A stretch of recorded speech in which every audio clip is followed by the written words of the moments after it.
Navy officer Alan Parton suffered a severe head injury while on active duty in the Gulf War.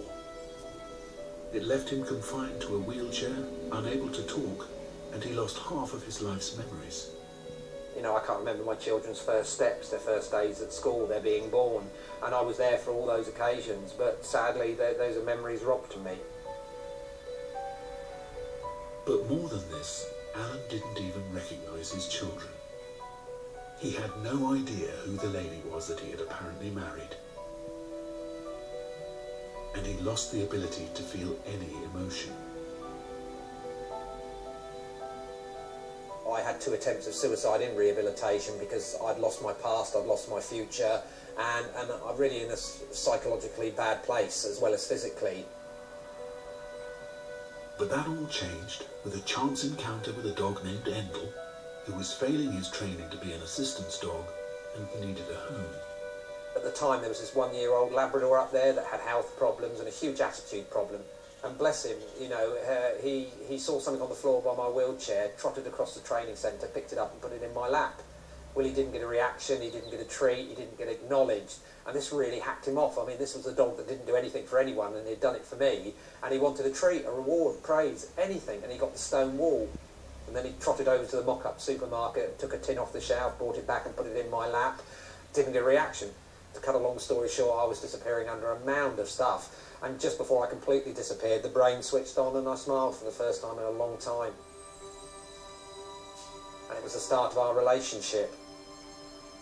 Endel became his 24-hour companion, aiding with every practical aspect of his life. He even helped Alan reconnect with his family, and in 2002, Alan remarried his wife with Endel as his best man. But this dog had to show his true devotion when in the dead of night, Alan and Endel were both hit by a car. But though I was knocked unconscious out of the wheelchair and Endel had been stunned by the vehicle as well, he got up, pulled me into the recovery position, he retrieved his blanket from under my wheelchair and covered me with it, and in the dark he found my mobile phone which had jettisoned off in the impact, and he brought it to my face, and then he made the brave decision to limp off and go to a nearby hotel and raise the alarm. And for that he won the Victoria Cross for animal bravery. That dog had saved my life, my marriage, and brought me back to my children. No one could have predicted the life-changing impact that Endel would have had on Alan's family. It was a remarkable bond and an incredible life, but inevitably age caught up with Endel. I've had a lovely evening with Endel at home, knowing the vet was coming the next day. I was able to tell him how much I loved him, you know, what he'd done for me. Yeah, it was quite an emotional evening. And the final gift he gave me was that gift of sadness. I didn't know that emotion, but that day Endel, you know, left me, you know, put to sleep in my lap, was the day that my heart broke and I cried, yeah.